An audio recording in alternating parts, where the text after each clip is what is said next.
When President Trump welcomes Chancellor Angela Merkel of Germany to the Oval Office on Tuesday, their meeting will take on a symbolism unlike any he has held so far. The great disruptor confronts the last defender of the liberal world order. Mr. Trump and Ms. Merkel are poles apart on issues like immigration and trade. They have circled each other warily since the American presidential election. But both sides, officials said, are determined not to let this first meeting devolve into a clash of competing worldviews. Ms. Merkel has been studying Mr. Trump's speeches to get an insight into the new president's thinking. American officials said Mr. Trump would ask the Chancellor for advice on how to deal with President Vladimir V. Putin of Russia, whom, after dozens of meetings over her 11 years in power, she knows better than any other leader in the West. The threat posed by Russia to Europe could give Ms. Merkel and Mr. Trump a sliver of common ground. The Trump administration is demanding that Germany and its other NATO allies increase their military budgets, a message the Germans appear to be taking to heart, even if their spending still falls well short of what the United States would like. "You might almost call it serendipity," said Joseph Joffe, the publisher and editor of the German newspaper Die Zeit. Just as Trump is pushing the Europeans to shake up and pay up, the Germans have quite independently realized they are facing a strategic threat on their eastern border. But if Mr. Trump and Ms. Merkel find common cause on NATO, they risk new tensions over trade. Administration officials have railed against Germany's huge trade surplus with the United States. One of Mr. Trump's top economic advisors, Peter Navarro, recently accused Germany of exploiting its trading partners by depressing the euro to boost its exports. Ms. Merkel plans to push back hard on what the Germans view as blatant protectionism. She is bringing a delegation of corporate chiefs from BMW, Siemens, and other German companies with major American operations. They will talk about apprenticeship programs to train American workers. The thing she'll come back with is, "Do you know that there are thousands of Americans working for German companies in the U.S., said Jackson James, the president of the American Institute for Contemporary German Studies at the Johns Hopkins University. Few leaders have displayed Ms. Merkel's adroitness in handling swaggering, strongman leaders, whether it is Mr. Putin or Silvio Berlusconi of Italy. But in Mr. Trump, she's up against a different kind of testosterone-driven guy, Mr. Joffe said. Here is a guy who talked in the campaign as if he was going to put the X to the liberal international world order. In an interview with a British newspaper in January, Mr. Trump said Ms. Merkel had made a catastrophic mistake in letting tens of thousands of refugees from Syria and elsewhere in the Middle East enter Germany.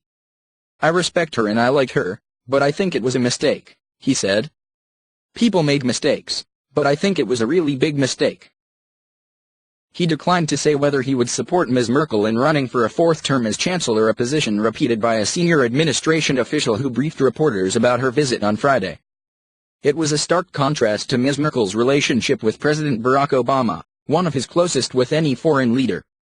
Ms. Merkel, however, also managed to have a productive relationship with President George W. Bush, even though he, like Mr. Trump, was deeply unpopular in Germany in the aftermath of the Iraq War. Some experts said that could be a blueprint for how she approached Mr. Trump. "It's a tightrope walk," said Jeffrey Rathke, the deputy director of the Europe program at the Center for Strategic and International Studies. "She needs a strong transatlantic relationship.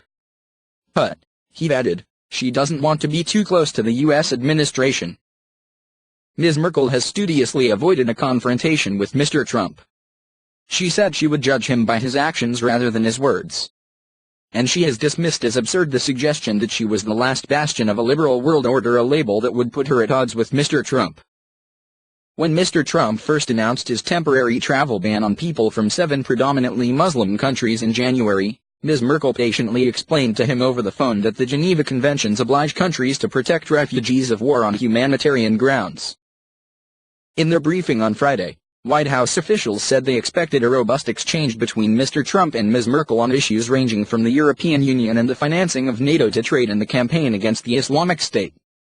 There has been an unusual degree of preparation for this meeting, given that it is not expected to produce any significant announcements on economic or security issues.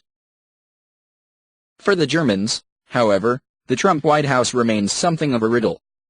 Hardline ideological players, like Mr. Navarro and the chief strategist, Stephen K. Bannon, with more conventional, realist ones, like Gary D. Cohn, the director of the National Economic Council, and Lieutenant General H.R. McMaster, the National Security Advisor.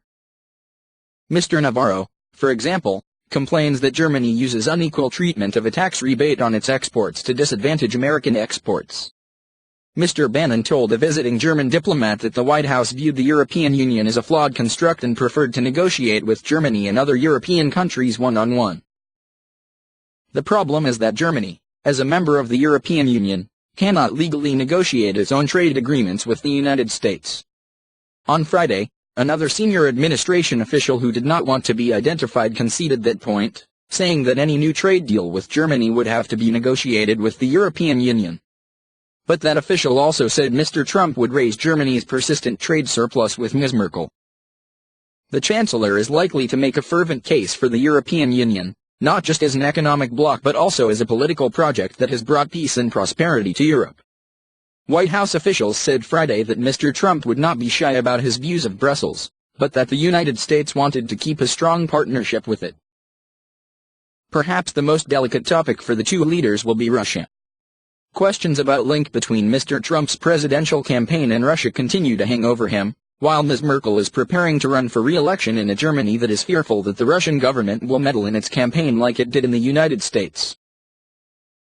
German officials are encouraged that Mr. Trump has so far not radically tilted American policy toward Moscow. But they point nervously to Breitbart, the far-right website until recently run by Mr. Bannon, which is setting up an outpost in Germany and could seek to influence the vote. Russia, they note, can cause plenty of mischief, even without help from the United States. I think they'll skirt around the Russia issue, Mr. Janes of Johns Hopkins said.